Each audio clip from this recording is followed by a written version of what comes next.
बिस्मिल्लाहिर्रहमानिर्रहीम, अस्सलाम वालेकुम नाज़रीन। प्रोग्राम क्रॉसिंग लाइंस में खुश आमदीद। मैं हूं यासिर रशीद। नाज़रीन, आज की कहानी एक हॉल में गूंजने वाले अल्फाज के तबादले की। एक मेज के इस तरफ पाकिस्तान के मंदूब मौजूद थे और दूसरी तरफ इजराइल का नुमाइंदा। कशीदगी हर लम्हा बढ़ रही। यह अक़वाम मुत्तहिदा की सलामती काउंसिल का हंगामी इजलास था और मौजू कतर पर इजराइली हमला था। मगर बहस का रुख अचानक तब्दील हुआ जब इजरायली वज़ीर-ए-आज़म बेंजामिन नेतन्याहू के हालिया बयान ने पाकिस्तान को मरकज़े निगाह बनाया। पाकिस्तानी मंदूब आसिम इफ्तिखार अहमद ने फ्लोर संभाला और अपनी गुफ्तगू का आगाज ही इजराइल की मजम्मत से किया।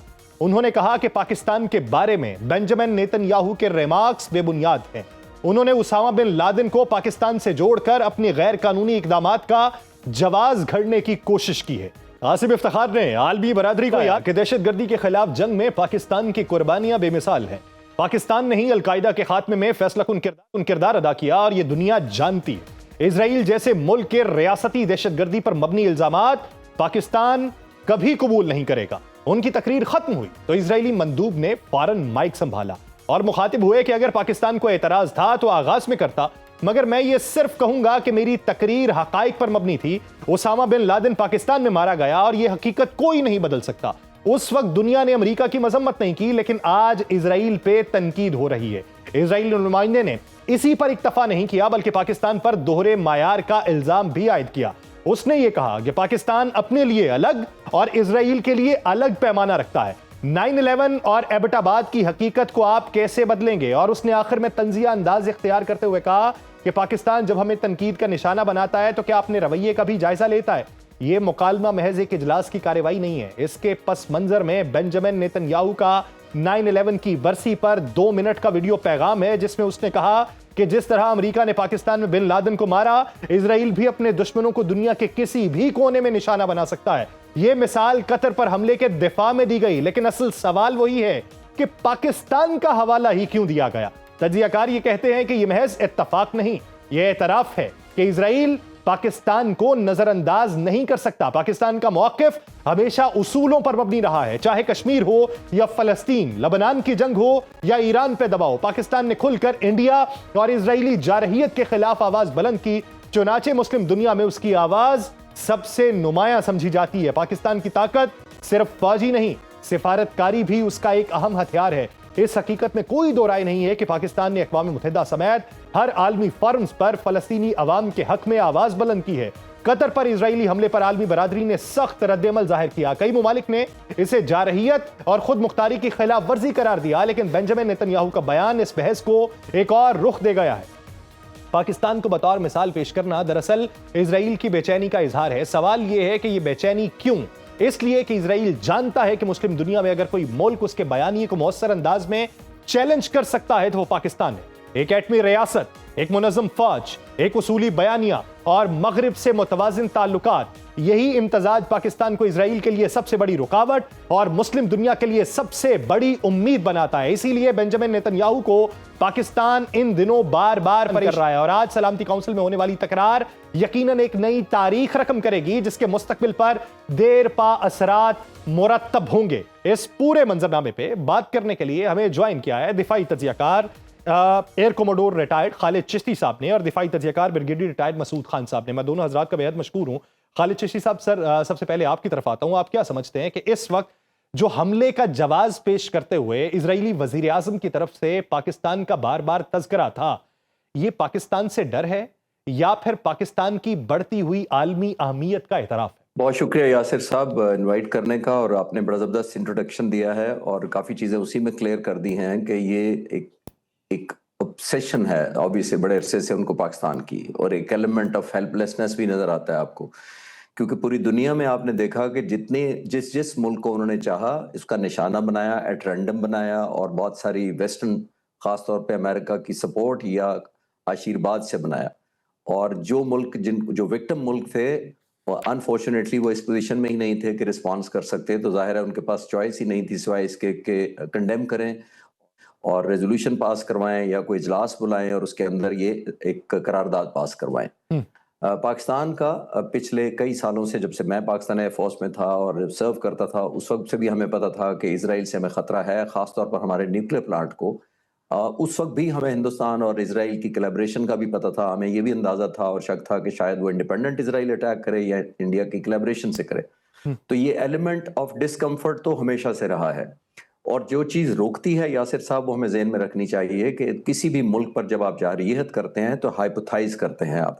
वॉर कॉलेजेस में हम ये पढ़ाते हैं और पढ़ते हैं, उसमें हाइपोथाइज करने का मतलब ये होता है कि आप इमेजिन करते हैं और एक टेक्स्ट डाउन करते हैं कि जब मैं हमला करूंगा या ऑफेंस लॉन्च करूंगा या ये तबाही मचाऊंगा किसी मुल्क के अंदर, तो उस मुल्क का रिस्पॉन्स क्या होगा। इसको हाइपोथेसाइजेशन कहते हैं। अगर आप करेक्ट हाइपोथेसाइजेशन करें तो आप प्रैक्टिकल सोल्यूशन की तरफ जाएंगे। हिंदुस्तान ने हमारा अभी रिसेंटली मई में इनकरेक्ट हाइपोथेसिस किया। उन्होंने समझा था कि मुसल्लह अफवाज, पाकिस्तान आर्मी या पाकिस्तान एयरफोर्स जो है वो रिस्पॉन्ड नहीं करेगी या बहुत लिमिटेड प्रोटेस्ट करेगी या शायद रेजोल्यूशन ही पास करे। लेकिन आपने देख लिया कितना बिफटिंग जवाब दिया उनकी जो लाइन ऑफ कंट्रोल पर भी और अफवाह में आपके सामने था। तो ये एक प्रोहिबिटिव कॉस्ट होती है जो आपने दुश्मन को कन्वे करनी होती है। इजराइल को इतने सालों से क्लियर है कि पाकिस्तान उन मुल्कों में से नहीं है अल्हम्दुलिल्लाह जो सिर्फ रेजोल्यूशन तक करेंगे, क्योंकि उस रात भी, मई की रात भी देखें, जब हिंदुस्तान के तकरीबन 80-85 जहाज हवा में आए तो हमने 4-5 मिनट के अंदर हमारे जहाज उनके सामने खड़े थे उनका रास्ता रोकने के लिए। ऐसे ही हमने कोई ये वेट नहीं किया था कि वो नुकसान करके चले जाएं। उनमें से 7 जहाज जिन्होंने वेपन फायर किए थे उनको वापस नहीं जाने दिया।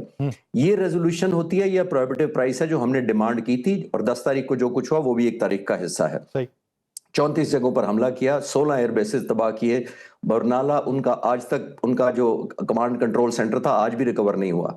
तो मैं कहना ये चाह रहा हूं, ये कीमत होती है जो दुश्मन को चुकानी पड़ती है। या दूसरे इधर क्योंकि बदकिस्मती से उस तरह का कतर का रिस्पांस उस तरह नहीं आया, और शायद ये इजराइल ने हाइपोथेसाइज भी यही किया होगा कि ये ब्लेम गेम होगा। और आखिरी पॉइंट मेरी तरफ से ये है इसके ऊपर कि बदकिस्मती ये है कि ये न्यू नॉर्मल बन चुका है बाकी सारे मुल्कों के लिए। और आपने नोट किया होगा कि कल से परसों से ये बहस हो रही है इंटरनेशनल मीडिया पर, मिडल ईस्ट के मीडिया पर, इवन पाकिस्तानी मीडिया पर, कि कतर ये अफसोस कर रहा है कि हमें टाइम पर नहीं बताया, वक्त पर नहीं बताया, हमें वार्निंग नहीं दी गई। तो इसका मतलब है कि अटैक करना न्यू नॉर्मल है, वार्निंग देना अनयूजुअल बात है कि सही आपको वार्निंग देनी चाहिए थी। ठीक तो अल्हम्दुलिल्लाह पाकिस्तान का ऐसा कोई स्टांस नहीं है। हमने एक प्रोहिबिटिव कॉस्ट की कैपेसिटी भी रखते हैं और हौसला भी रखते हैं अल्हम्दुलिल्लाह। ठीक खान साहब, आप क्या समझते हैं इस पूरे मंजरनामे में, जिस तरीके से चिश्ती साहब ने एक तरफ को तवज्जो दिलाई है कि एक तरफ तो कतर का ये जवाब कि हमें पहले वार्निंग नहीं दी गई, अब बैनुल अक़वामी सतह के ऊपर बहस मुबाहिसा इस बात के ऊपर जारी है कि अगला टारगेट कौन होगा। बहुत सारे लोग मिस्र की बात कर रहे हैं, अनकरा की बात कर रहे हैं, रियाद की बात कर रहे हैं, पाकिस्तान की तरफ इशारा कर रहे हैं। क्या एक नया ब्लॉक बनता हुआ हम देख रहे हैं या फिर ये कोई और मंजरनामा है? जी हाँ, बहुत शुक्रिया। देखिए, मेरे ख्याल में पहले तो इसराइल का अभी भी फोकस गल्फ कंट्रीज पे होगा, और जिस तरीके से देखें अनफॉर्चुनेटली 11 मुस्लिम कंट्रीज है जिन्होंने इसराइल को रिकग्नाइज किया, उसमें से 6 अरब हैं, और 2 वो कंट्रीज ऐसे हैं जो they are part of Gulf Cooperation Council के हैं, जिसमें बहरीन है और यूएई शामिल है। उन्होंने इब्राहिम अकॉर्ड के तहत उनको रिकग्नाइज किया था। और कतर तो उनके साथ वैसे डिप्लोमेटिक रिलेशंस तो नहीं थे, लेकिन अंडरस्टैंडिंग थी, बहुत फैसिलिटेशंस कर रहा था।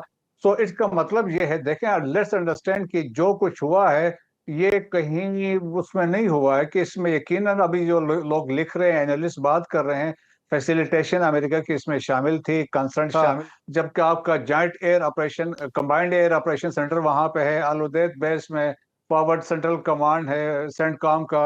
और इसके बाद आपके पास वेपन्स एंड इक्विपमेंट, जब ईरान ने स्ट्राइक्स किए तो आपने तो उसको स्ट्राइक्स को रोके थे।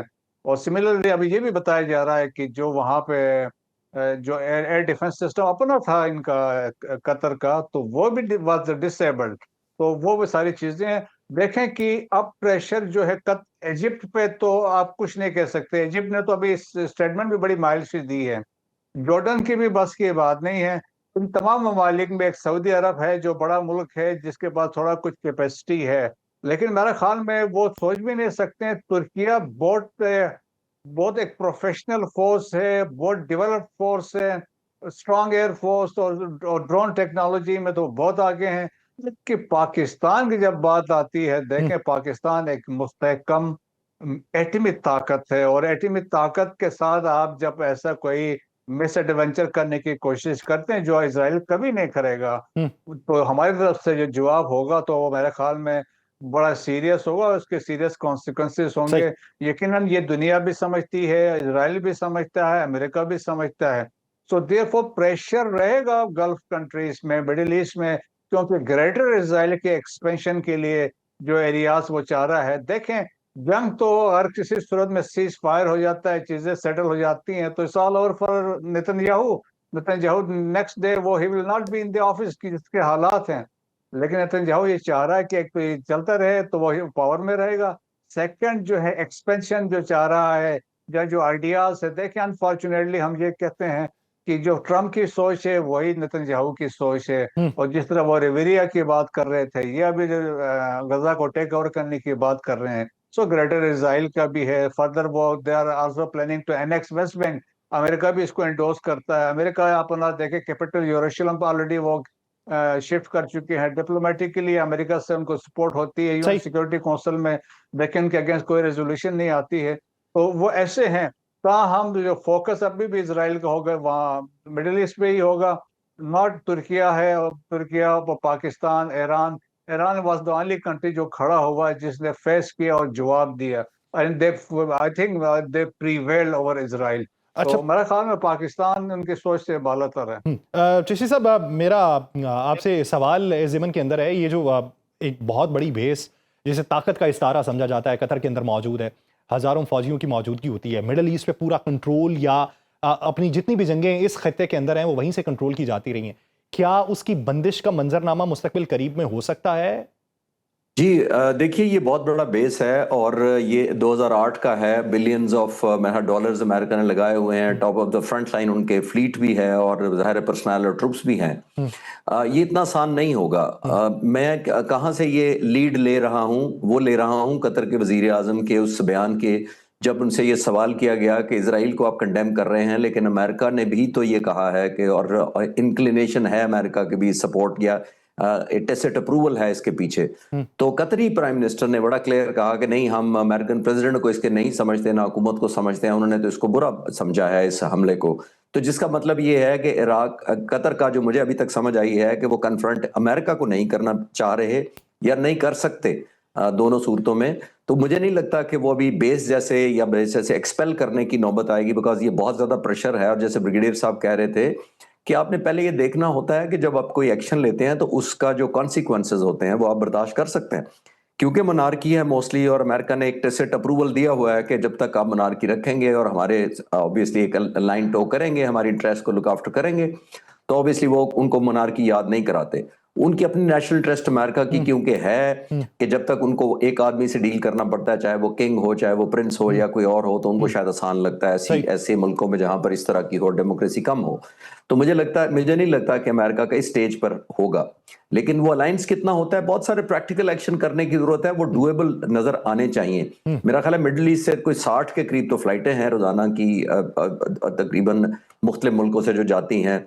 आया उन पर कोई पाबंदी लगाने पे होगी कि उन्होंने कुछ मेजरेबल तो करें कुछ ना कुछ चीज। लेकिन अगर सिर्फ कंडेम करेंगे या रेजोल्यूशन पास करेंगे और या ये एतराज करेंगे कि हमें पहले क्यों नहीं बताया गया, तो दुनिया आपको पहले नहीं बताती। और अगर आपका बताना किसी और के हाथ में है तो अपने इंटरेस्ट के हिसाब से आपको बताता है। सिर्फ करारदादें पास कर देने से या फिर मजम्मत कर देने से या फिर इस तरह का उज़र उठा देने से सूरत हाल जो है वो काबू में नहीं आएगी। उसके लिए भरपूर हिकमत अमली तरतीब देना होगी। देखते हैं पाकिस्तान की अंदरूनी सतह पे दहशतगर्दी का मुकाबला करते हमारे जवान जो हैं उनका तज़किरा करेंगे। नाज़रीन कहीं नहीं जाएगा।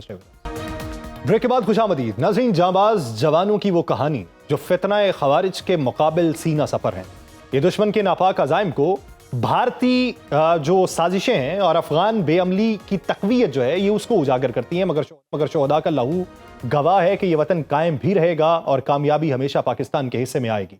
मेजर अदनान असलम एक ऐसा नाम जो बहादुरी, कुर्बानी और वतन की मोहब्बत का इस्तारा बन चुके हैं। 2 सितंबर 2025 को बन्नू में दहशतगर्दों ने फौजी मरकज पे हमला किया, मगर उनके सामने एसएसजी के शेर दिल ऑफिसर मेजर अदनान असलम और उनके साथी खड़े थे।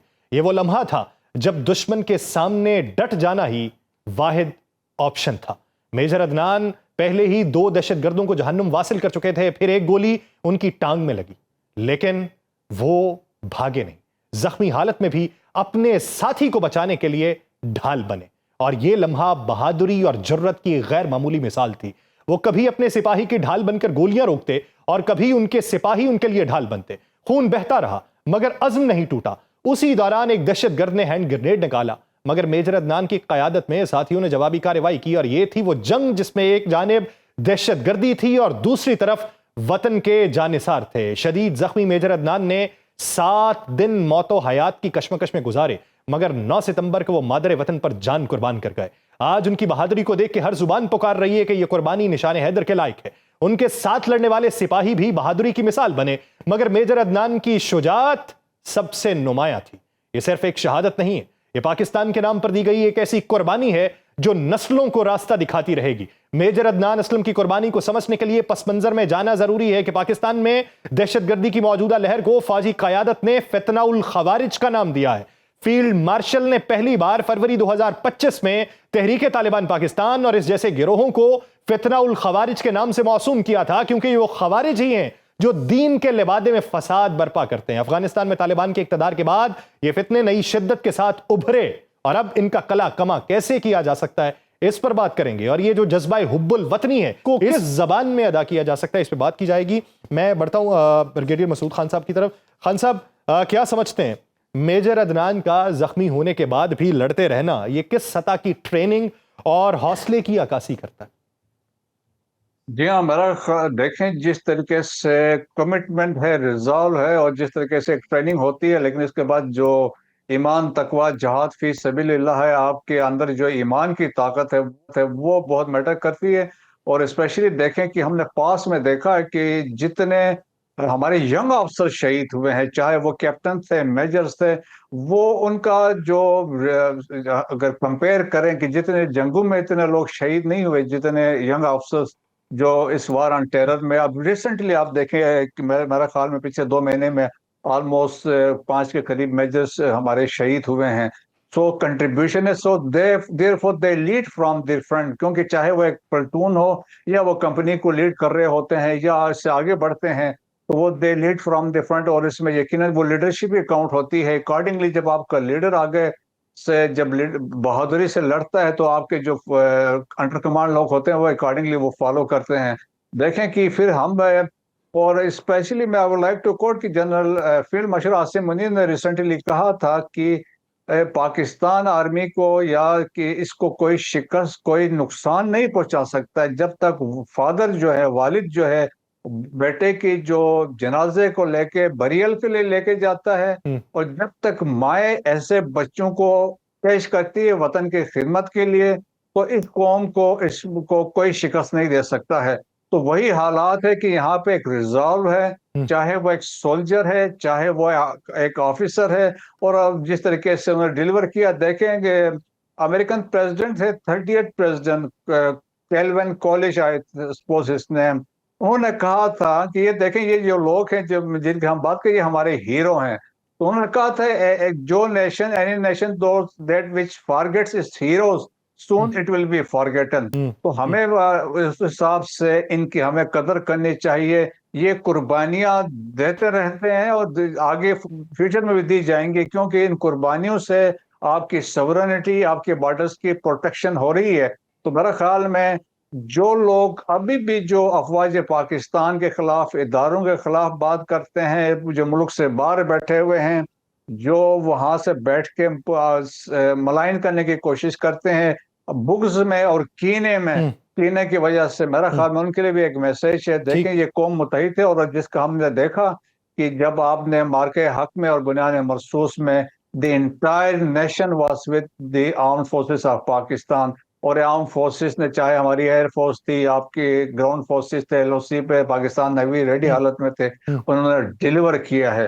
सो मेरा ख्याल में उनके लिए भी मैसेज है। लेकिन अफवाज पाकिस्तान के यंगस्टर्स और जो सीनियर लीडरशिप है पाकिस्तान की सॉवरेनिटी के लिए ये कुर्बानियां देते रहेंगे। सही, हमें अपने शोहदा को याद रखना चाहिए। साहब सर, 65 की जंग हो, 71 की जंग हो, या फिर कारगिल का महाज हो, या फिर उसके बाद ऑपरेशन डेस्टिनी हो, या ऑपरेशन अलमीज़ान हो, या फिर ऑपरेशन ज़रब अज़ब हो, और उसके बाद के ऑपरेशन हो मार्का हक तक, हमें कहानियां सुनने को मिलती रही सीना बसीना, ज़बान दर ज़बान हमारे तक पहुंचाई गई। लेकिन ये मनाजिर की सूरत में हमने देखा है, ये जो अभी रिसेंट पास्ट का वाक़या है, तो ये मनाजिर ने जिस हद तक लहू गरमाया है, या जिस हद तक ये फितना उल खवारिज के खिलाफ नफरत दिलों के अंदर पैदा हुई है, आप क्या समझते हैं कि इस पे हमें हिकमत अमली क्या तरतीब देनी है, और बतौर मुस्लिम उम्मा या बतौर कौम हमें किरदार क्या अदा करना?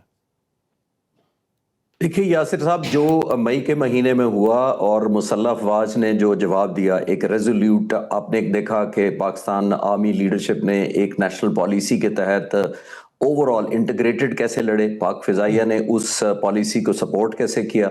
तो उसी वक्त से मैं कह रहा हूं कि हिंदुस्तान के पास कोई ऑप्शन नहीं है सिवाय इसके कि एक प्रॉक्सी वॉर शुरू करे और टेररिज्म का सहारा ले, क्योंकि फ्रंट पर आकर तो उसने देख लिया, उनके साथ जहाज ही वापस नहीं लैंड किए।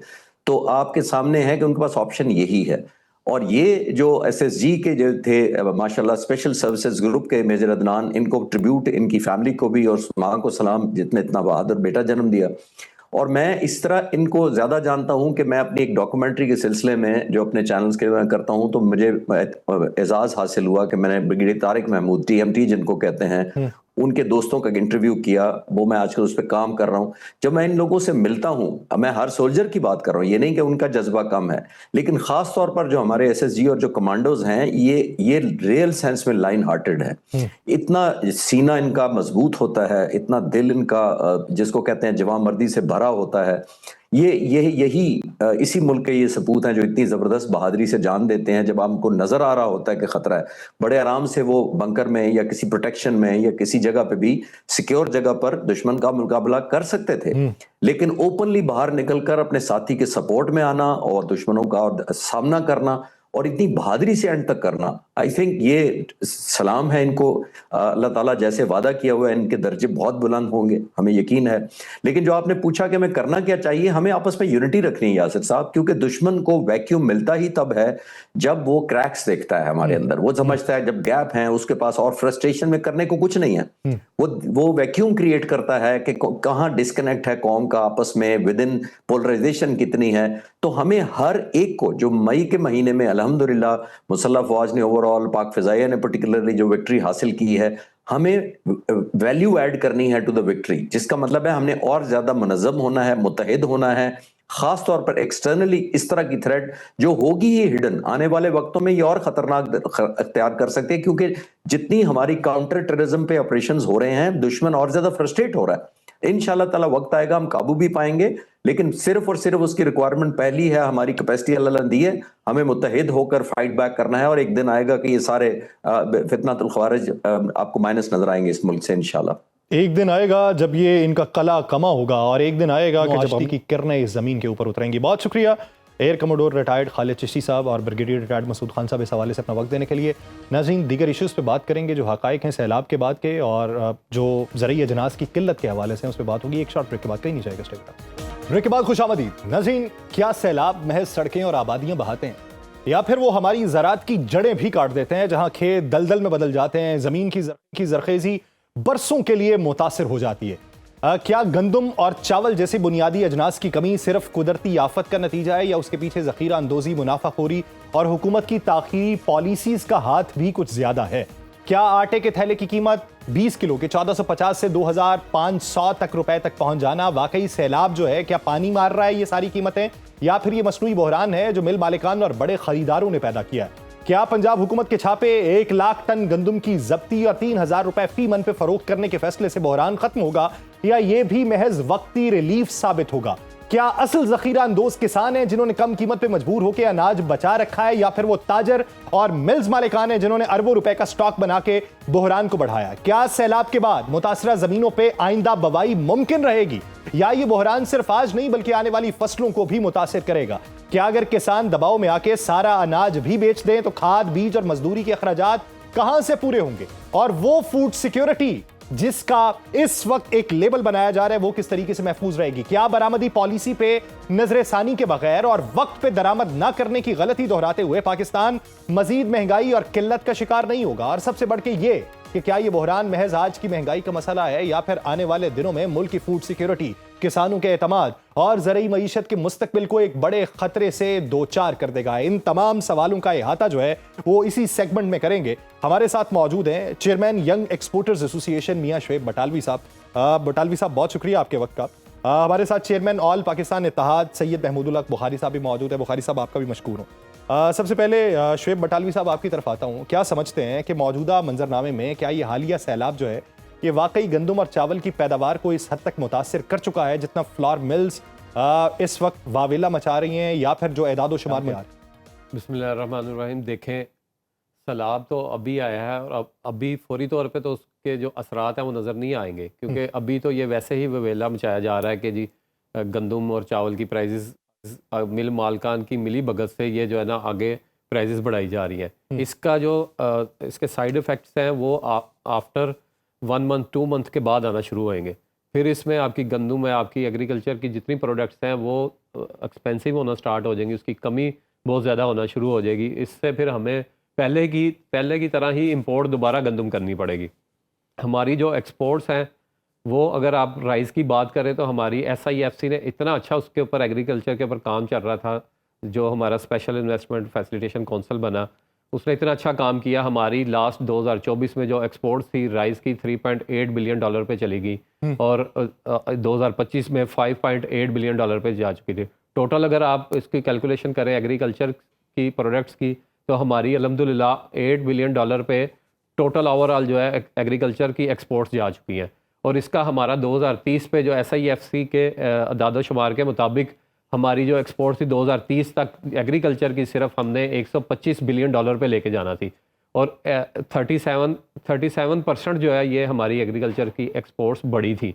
लेकिन ये अनफॉर्चुनेटली सैलाब की वजह से हमारी अभी आगे इसका बहुत ज़्यादा फ़र्क पड़ेगा और जो ज़राअत के जो लोग हैं, ये जो लोग ज़िम्मेदार हैं, इनको अच्छा खासा किसान को नुकसान होगा और इसके ऊपर हमें थोड़ा सा जो है ना वर्क करने की ज़रूरत है। अच्छा बुखारी साहब, सर आप क्या समझते हैं मौजूदा मंजरनामे में सैलाब की तबाहकारी, लाखों एकड़ की अराजी का पानी के नीचे आ जाना, खड़ी फसलें तबाह हो जाना, जिसपे बात ये की जा रही है कि गंदम की फसल, मकई की फसल, चावल की फसल, कपास की फसल जो है ये मुतासिर हुई है। इससे पहले किसानों की मुश्किलात जो थी वो कम नहीं हो रही थी, तो अब किस हद तक बढ़ी? जी बिस्मिल्लाहिर्रहमानिर्रहीम, अल्लाहुम्मा सल्ली अला मुहम्मद व आल मुहम्मद। बहुत शुक्रिया यासिर रशीद साहब आपका और सुनो टीवी का। आपने अपने इंट्रो के अंदर बहुत ही खूबसूरती के साथ और बड़े इख्तिसार के साथ आपने वो तमाम सूरत हाल को बयान किया। देखें, हम में हैसल कौम जो है ना वो हर चीज को अल्लाह पे डाल देने के आदी हो गए। हम अपने या वो मौसमियाती तब्दीलियों के सर पे डाल देने के आदी हो गए। मुझे बताइए कि हमारा जो नेबर कंट्री है, हमारा दुश्मन कंट्री है, कि वहां पे बारिशें नहीं होती, वहां पे सैलाब नहीं आते, वहां उसकी मईशत देखें कहां खड़ी है। $670 ट्रिलियन के ऊपर उसकी मईशत खड़ी है। यासिर साहब, मुझे हैरानी होती जब हम दुनिया को देखते हैं और अपने मुल्क को देखते हैं कि यहाँ पे मेरे रब ने इतना करम किया है कि किसी चीज की कमी नहीं, सिवाय के नलायक निकम्मे हमें जो हुक्मरान मिलते रहे हैं। मुझे बताएं कि ये किसकी जिम्मेदारी थी कि ज़राअत के अंदर उसकी इतनी ज़बूहाली जो है वो क्यों हुई?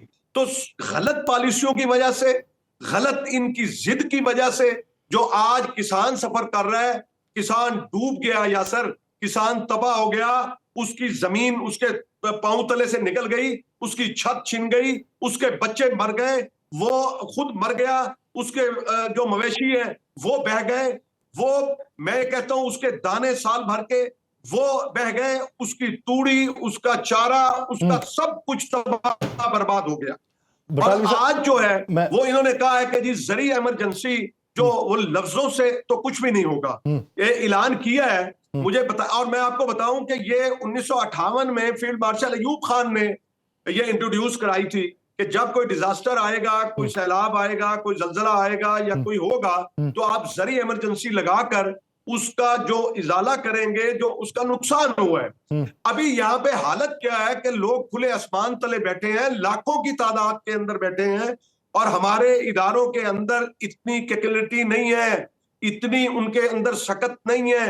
मुझे बताएं कि कितनी कश्तियां हमारे पास थी कि जिससे जो है वो हुकूमत तो कहती है कि 21 लाख लोग जो है, मैं कहता हूं कि हुकूमत आधा सच बोल रही है, इससे कहीं ज्यादा लोग जो है वो मुतासिर हुए हैं और जमीनें मुतासिर हुई हैं और आने वाली फसलें उससे मुतासिर हुई हैं। तो ये जो इस वक्त कहत का समा है उसके ऊपर जी, बूढ़े वालिदैन जो फालिज ज़दा बेचारे हैं वो वहां पे पड़े हुए हैं। हमारा सियासतदान कहाँ है? हमारा एमपीए एमएनए कहाँ है? ये वो चले आप ग्राउंड रियलिटीज की बात कर रहे हैं कि इस वक्त मुश्किलात क्या है, इसका इम्पैक्ट देर पा क्या पड़ेगा, उसके ऊपर बात करनी है। शुएब बटालवी साहब जिस तरीके से बात कर रहे हैं, बुखारी साहब, ये तो एक बहुत बड़ा गैप पड़ जाएगा इंपोर्ट एक्सपोर्ट के हवाले से भी। एक आइडियल सिचुएशन थी, टारगेट लॉक कर लेना एक अलग मामला है, लेकिन जमीनी हकाइक को देख के फिर उस पर अपना रास्ता तब्दील करना ये एक अलग स्ट्रेटेजी है।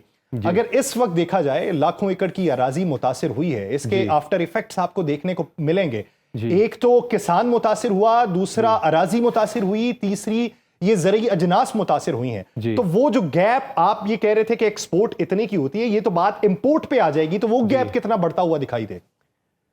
सर इसमें देखें हमारा उसमें मैंने जैसे पहले बताया कि इसके आफ्टर शॉक जो है वो हमें बहुत ज़्यादा मुतासिर करेंगे। इसमें जैसे मैंने आपको बताया कि $8 बिलियन पे हमारी एग्रीकल्चर की एक्सपोर्ट्स गई हैं, तो वो तो सारी अब इंपोर्ट में कन्वर्ट हो जाएंगी।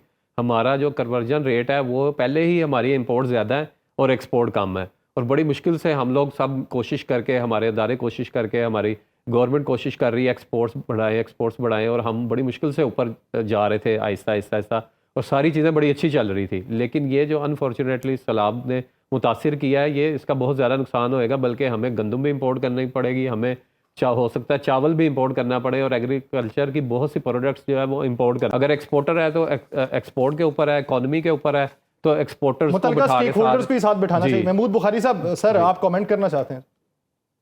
जी, मैं बटवाली साहब से मैं ये कहना चाह रहा था, अर्ज करना चाह रहा था कि अगर हुकूमत उस वक्त हमें रेट दे देती तो आज ये ना होता। आप देखें, मैं ये कहता हूं कि पूरी दुनिया जो है वो सपोर्ट प्राइस देती है।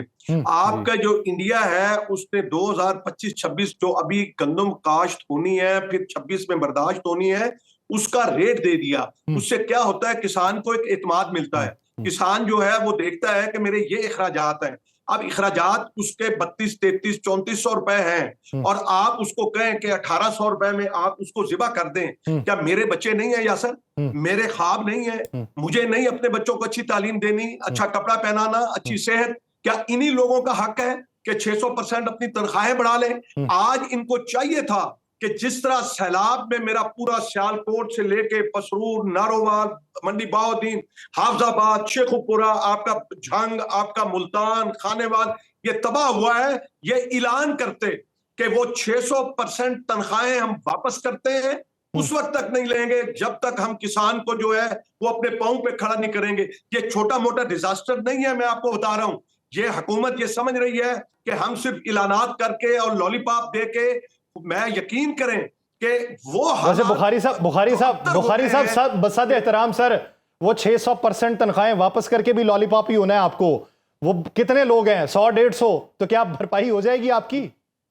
नहीं यासर, नहीं, मैं कहता हूं कि बाकी चीजों में कट लगाएं। ये जितने अपने जो इन्होंने एडीपी बनाई हुई है उसमें कट लगाएं। ये इस वक्त अपने खजाने का मुंह खोल दें। किसानों के जो नुकसानात हुए हैं, उनके ट्यूबवेल ड्राइवर्स हुए हैं, उनकी मशीनरी, ट्रैक्टर वो अंदर धंस गए हैं। कई आपने वीडियोस देखी होंगी, उनके जो अपना घरों की सारी दीवारें गिर गई हैं, छतें गिर गई हैं। मुझे बताएं कि इतनी बड़ी अच्छा, फिर अब एक और अलमिया देखें कि कोई भी मदद को नहीं आ रहा किसानों की। मैं जो हुकूमत है वो तो अपने इस डर से कर रही है, ना तो उसके अंदर इतनी हिम्मत है कि वो इतने लोगों को, अब कोई प्राइवेट सेक्टर से नहीं आ रहा। मैं कहता हूं कि हमारी सिर्फ रहीम यार खान की जो शुगर मिल्स हैं, अगर उनके मालिकान ये खुदा तरसी कर लें तो वो पूरे जनूबी पंजाब को संभाल सकते हैं। अच्छा। मैं कहता हूं कि किसान को के ऊपर इन्वेस्ट करने से आपको, पाकिस्तान को फायदा होगा। आपकी जितनी फसलें हैं वो दोबारा से जो है वो खड़ी हो जाएंगी। आपकी मईशत, आपको पिछले साल में याद करा दूं कि वाहिद ज़राअत का शोबा था जिसमें ग्रोथ हुई 6.5, और अब जो है वो 0 से अब तो माइनस पे चली गई। तो ये आइंदा का जो मंजरनामा है ये दगरगू सूरत हाल इख्तियार कर चुका है। तो ऐसी ही सूरत हाल में अगर इन लोगों को टेक केयर ना किया गया, इन लोगों का पूरा ख्याल ना रखा गया, ज़राअत को फिर से पांव पे ना खड़ा किया गया, ये तो लोग मायूस हो जाएंगे। ये मायूस होंगे तो फिर मईशत में भी मायूसी देखने को मिलेगी। बहुत शुक्रिया शुएब बटालवी साहब, महमूद बुखारी साहब, इस हवाले से अपना वक्त देने के लिए। नाज़रीन, प्रोग्राम का वक्त खत्म हुआ चाहता है, मुझे दीजिए इजाजत। आपसे मुलाकात होगी कल के रोज। अपना बहुत सा ख्याल रखिएगा। अल्लाह ने के बाद।